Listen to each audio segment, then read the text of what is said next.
Sibuki saben dina batin. Sibuki jane ora duwe karep kaya apa sing tok lakoni jemur. Ning aja metu. Malah kowe minggat tenan jemur. Lah mbok barang apa to sing tok jupuk? Sibuke ora piye-piye lho, Le. Luweh-luweh lek kowe matur karo Sibu, Le. Lah kowe matur ae ora lho. Kemeropoke Sibu kuwi kowe cok demen adu jago bareng jeneng. Dolanmu ning Singayudan. Ngono ae lek gelem matur Sibu.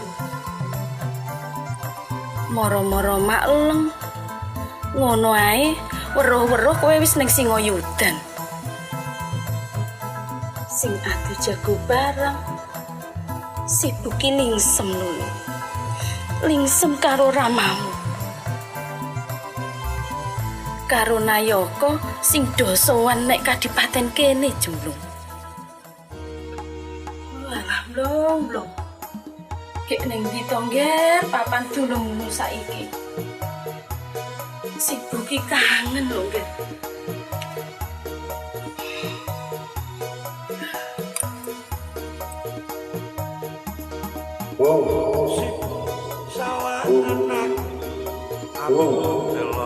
Usare kene to, Bu. Adem lho, Bu.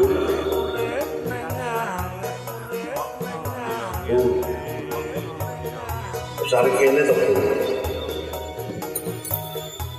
Adem lho, Bu, adem.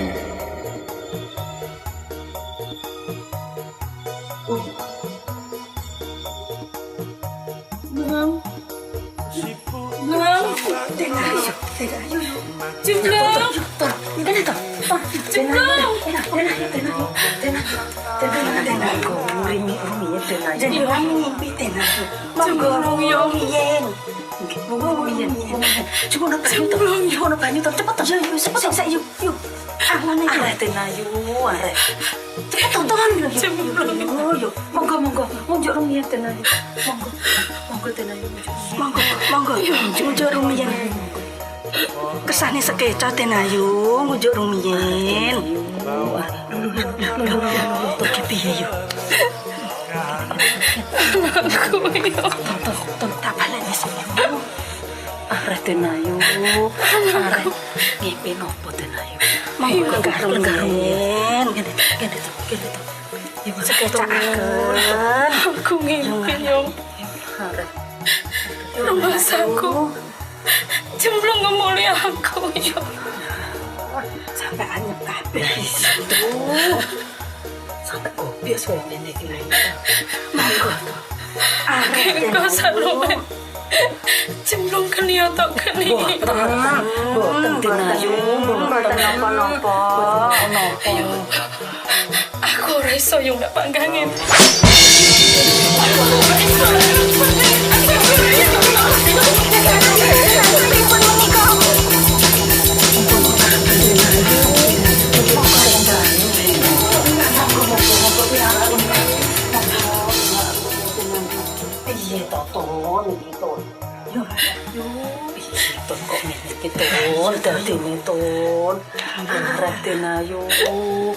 Arek niki taksih dalu.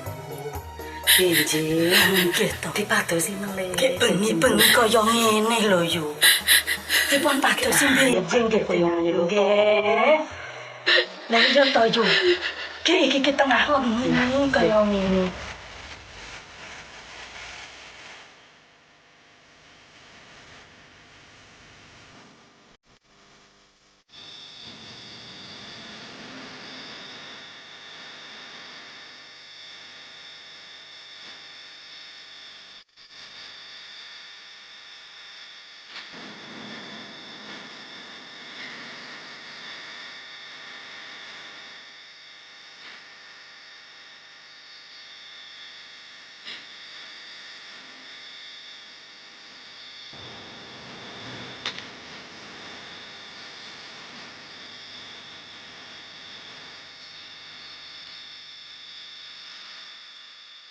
nuwun lipat ing syare. Kawula kumawantun nyematur dumateng Andika Kanjeng Adipati lan Kusuma Dewi Ratih. Kawula apatih boten maigeng sungkawaning penggalih Andika dalem Kanjeng Adipati lan Kusuma Dewi Ratih. Senaos sarta saucap pangandika dalem. Kawula ingkang marak sowan dumateng Andika Adipati. Kanjeng Adipati, mbok inggih paduka kersa paling dawuh dumateng kawula. Nuwun. Kasinggihan aturipun Kanjeng Abate. Sampun sawetawis dangu paduka Kanjeng Adipati namung mendel kemawon semanten ugi Kusuma Dewi Ratih.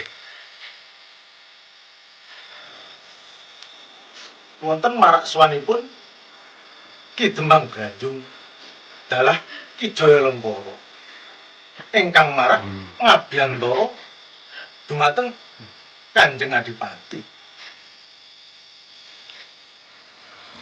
Duh Kanjeng Adipati, punapa dawuh Andika Aguling Soreng kedah kados pundi? Boten suling kayun pundi nering lesan dawuh Andika Kanjeng Adipati tartamtu badhe lumarap. Nuwun. Paringa pangandikan duh Kanjeng Adipati.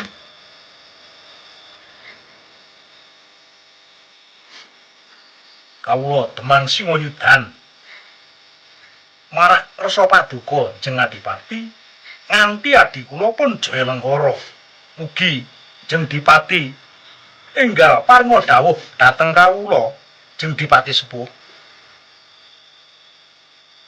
Dalem Ki Jaya Lengkara ngaturaken sembah bekti dumateng Kanjeng Adipati saha Kusuma Dewi.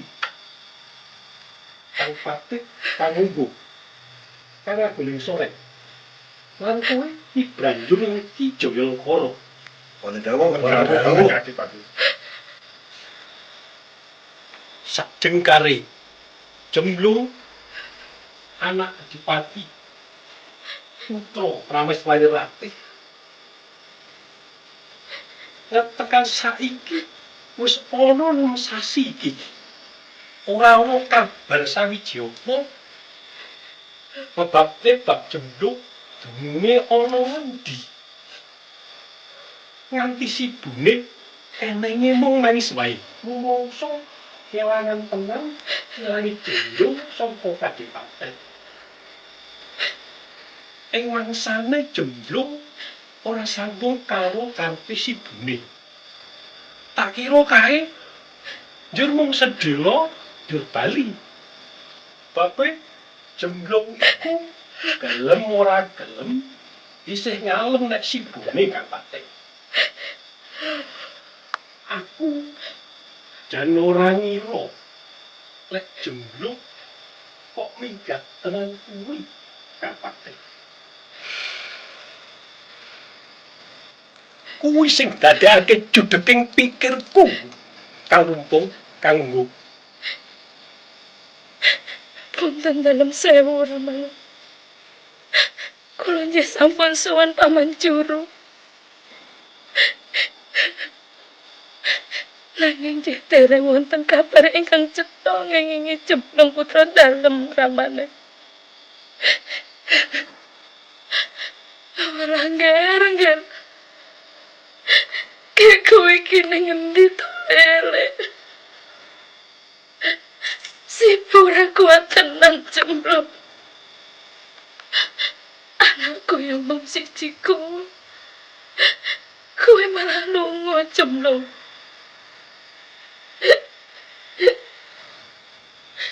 Sipu kudu piye? Sipu kudu piye? Rati, aku Rama itu, basa saya timur. Ning yo kudu dicoba kasarasane Rati. Tak waspadakake kowe kurang dahar, kurang guling Rati. Ate, anakmu bakal bali Rati. Percaya ora Rati? Kang Patih, Kang Menggu, Aguling Soreng kang kuwi. Ki Branjung lan Ki Jaya Lengkara. Aku bakal ngenekake sayembara iki minangka karep sedyaku lan panyuwune garwa Prameswari Nyi Ratih. Sapa sing bisa ngajak kondur den jemblung putra Dipati Singa Arya Kubar bakal tak paringi bebono kang ora sak lumrahe. Lan bakal tak sengkakake ngaluhur nek Kadipaten Trenggalek Gati kene.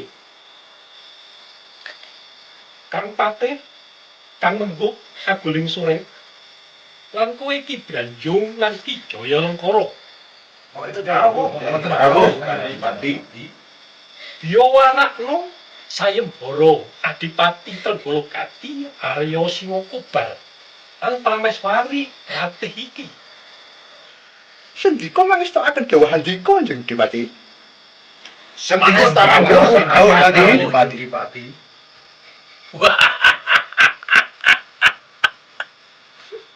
Nuwun inggih ngestokaken dawuh Jeng Dipati. Enggalo kewala kula lan adi kula Jaya Lengkara enggal nabuh bendhe Jeng Dipati. Sok sintena ingkang saged ngajak kondur den jemblung Jeng Dipati. Bakal pinaringan ganjar saking Kadipaten. Lan sinenggaken dados tiyang pangkat ing Kadipaten Trenggalek Gati. Yo Kang Patih, Kang Menggu, Aguling Soreng lan kowe Branjung lan Jaya Lengkara. Saiki ngenteni apa? Sesuk ngenteni apa? Enggal budal kabeh. Yo